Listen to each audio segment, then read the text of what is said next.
আসসালামু আলাইকুম। কি অবস্থা তোমাদের সবার? আশা করি সবাই ভালো আছো।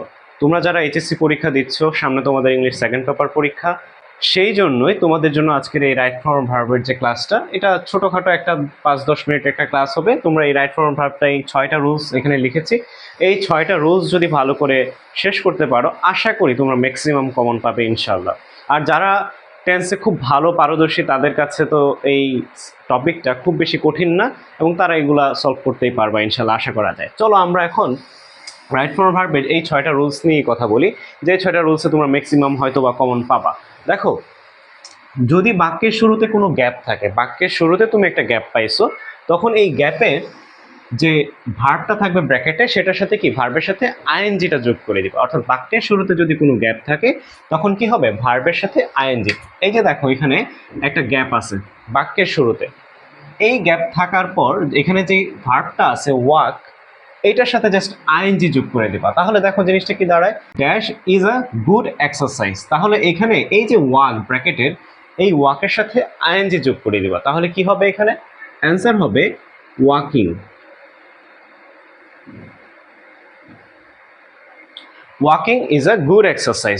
এই যে তুমি বাক্যের শুরুতে যদি কোনো গ্যাপ থাকে, তখন ভার্বের সাথে কি করবা, আইএনজি যোগ করে দিবা।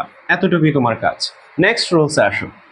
রুল নাম্বার 2, এটা দেখো বলতেছি প্রিপোজিশনের পরে, প্রিপোজিশনের পরে ভার্বের সাথে আইএনজি হয়।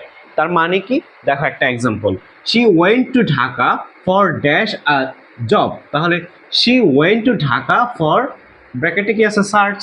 তাহলে ফরটা কি, ফর একটা প্রিপোজিশন। এই প্রিপোজিশনের পরে যদি কোনো ভার্ব আসে, তাহলে সেখানে আইএনজি যোগ করতে হবে। তাহলে এখানে সার্চ, সার্চের সাথে তুমি কি করবা, আইএনজি যোগ করে দিবা। তাহলে সার্চিং কি হবে, সার্চিং।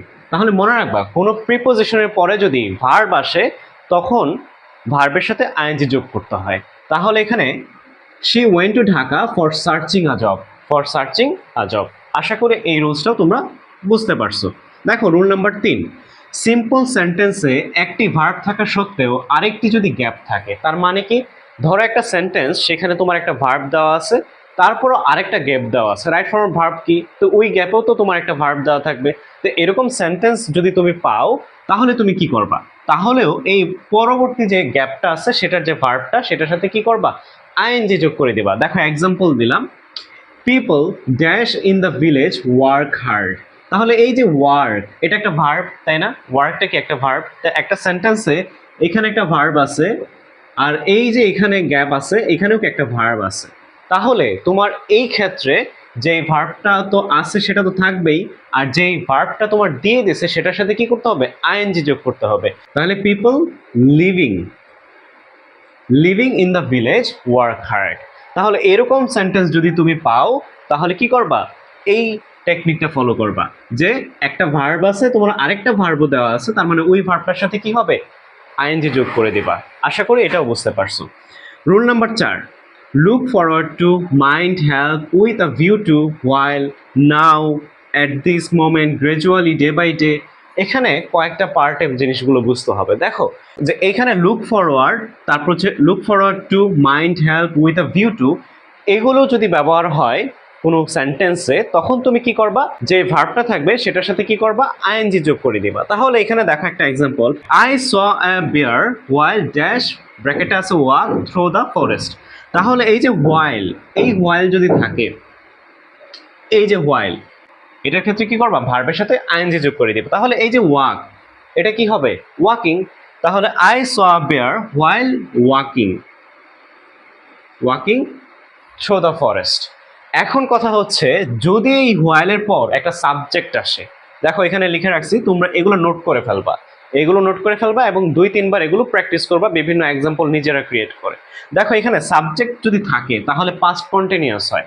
দেখো এই সেম এক্সাম্পলেই আমি একটা সাবজেক্ট নিয়েছি। দেখো, I saw a bear while I walk through the forest. তাহলে এই যে একটা সাবজেক্ট আসছে আই, তাহলে সাবজেক্ট আসলে পাস্ট কন্টিনিউয়াস হয়।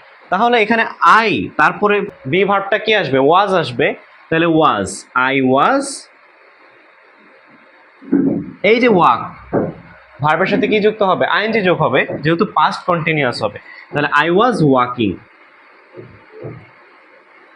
তাহলে I saw a bear while I was walking through the forest. আশা করি এই রুলসটা বুঝতে পারছো। এই যে দেখো, নাও, তারপর at this moment, gradually, day by day, এইগুলো যদি তুমি বাক্যে পাও তাহলে তোমার সেখানে প্রেজেন্ট কন্টিনিউয়াস ফর্মটা ব্যবহার করতে হবে। প্রেজেন্ট কন্টিনিউয়াস কি? অ্যামিজার বসাবা আর সাথে ভার্বের সাথে কি করে দিবা? আইএনজি। অ্যামিজারটা কি হিসেবে বসাবা? ওই যে সাবজেক্ট অনুযায়ী বসাবা। হি হইলে কি? ইজ, আই হইলে এম। সো এরকম আর কি। নেক্সট যে বিষয়টা, এটা বোঝার চেষ্টা করো। The women of Bangladesh dash develop day by day. এই যে ডে বাই ডে আসছে, এই যে এখানে তোমার কি ছিল লাস্টে? Day by day. তাহলে এই যে ডে বাই ডে, এই শব্দটা আসার কারণে ভার্বটা কি হয়ে যাবে? ভার্বটার সাথে কি একটা অ্যামিজার বসাইতে হবে এবং ভার্বটার সাথে কি আইএনজি যোগ দিতে হবে। কারণ কি? এই ডে বাই ডে থাকলে তোমার প্রেজেন্ট কন্টিনিউয়াস হয়। কি হয়? Present continuous. তাহলে যেহেতু ডে বাই ডে আছে, তাহলে আমি এখানে কি ব্যবহার করব? The women of Bangladesh developing কি? আর ডেভেলপিং।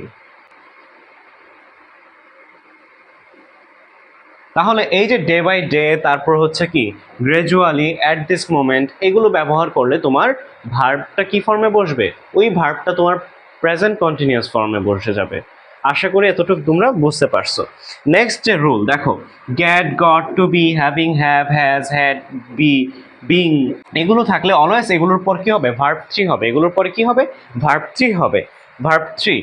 তারপর দেখো যে already, recently, yet, just, just now, এগুলো হলে প্রেজেন্ট পার্টিসিপল ফর্ম হবে। তাহলে এগুলোর পর জাস্ট ভার্ব 3 ফর্মটা বসে যাবে। আর এই যে recently, already, yet, just, just now, এগুলোর ক্ষেত্রে কি হবে? প্রেজেন্ট পার্টিসিপল হবে। তোমাদেরকে এক্সাম্পল দিয়ে বোঝাই। দেখো প্রথম এক্সাম্পলটা, the problem should be dash with no time solve. তাহলে সলভ, এখানে দেখো তো এখানে কি ব্যবহার করা হয়েছে? বি ব্যবহার করা হয়েছে, তাই না? এবং তাহলে এখানে কি হবে? Should be. এই যে বি, এই যে বি তোমাদের ছিল, এই বির পর কি হবে? ভার্ব 3 হবে। তাহলে এই যে সলভ, এটার ভার্ব 3 ফর্মটা বসে যাবে। তাই সলভ, সলভ, সলভ, তোমরা জানো। তাহলে এখানে কি বসাবা? সলভড। তাহলে the problem should be solved with no time. আশা করি বুঝতে পারছো। Next, she already dash complete her work. তাহলে দেখো এখানে অলরেডি শব্দটা আসছে। কোন শব্দটা আসছে? অলরেডি আসছে। আমি বলছিলাম already, recently, yet, just, just now, এগুলো হলে প্রেজেন্ট পারফেক্ট ফর্ম হয়। তাহলে এখানে কিভাবে বসবে দেখো তো? কমপ্লিট। তাহলে শি, সাবজেক্টটাকে শি, তাহলে তার ক্ষেত্রে কি ব্যবহার করা হবে? হ্যাজ, তাই না? তাহলে শি অলরেডি হ্যাজ কমপ্লিট, এটার কি? ভার্ব 3, তাহলে কমপ্লিটেড, কমপ্লিটেড। তাহলে she already has completed her work. আশা করি বুঝতে পারছো। নেক্সট দেখো, এই 6 নাম্বার রুলস, এটা ভালো করে বোঝার চেষ্টা করবা। যদি একটা সেন্টেন্সে অ্যাক্টিভ সাবজেক্ট অথবা প্যাসিভ সাবজেক্ট থাকে, সেই ক্ষেত্রে তোমরা কিভাবে সেগুলো সলভ করবা। দেখো এখন অ্যাক্টিভ সাবজেক্ট কি, প্যাসিভ সাবজেক্ট কি, সেই জিনিসটা বোঝার চেষ্টা করো। অ্যাক্টিভ সাবজেক্ট হচ্ছে যে ভার্বের কাজটা নিজে করতে পারে, আর যে ভার্বের কাজটা করতে পারে না। দেখো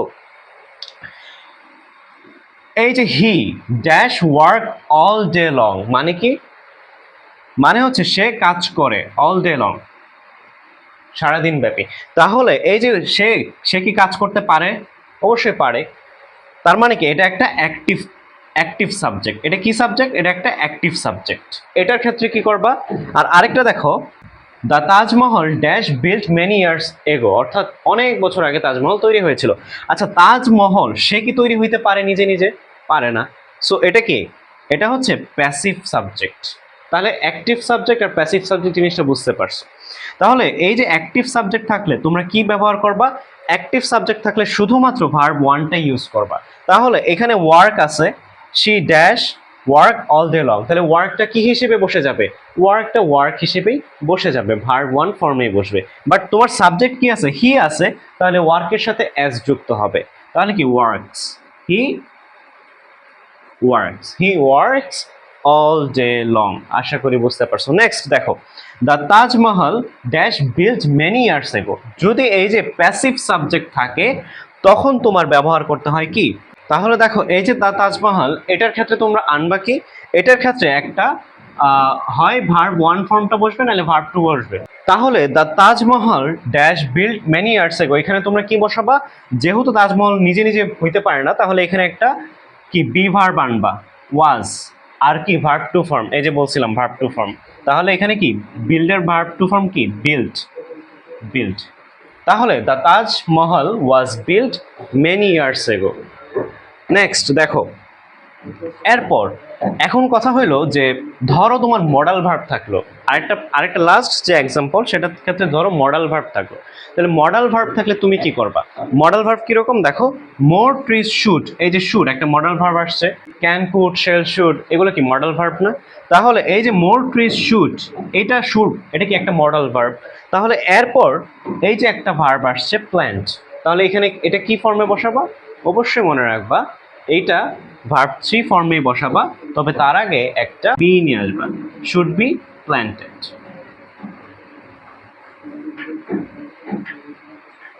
তাহলে কি more trees should be planted. আশা করি তোমরা বুঝতে পারছো। তো আজকের ক্লাসটা এই পর্যন্তই। তোমরা যারা পরীক্ষা দিচ্ছ তোমাদের পরীক্ষা ভালো হোক, এবং পরবর্তী ভিডিওতে আবারও তোমাদের সাথে দেখা হবে ইনশাল্লাহ। সেই পর্যন্ত সুস্থ থাকো, আল্লাহ হাফেজ।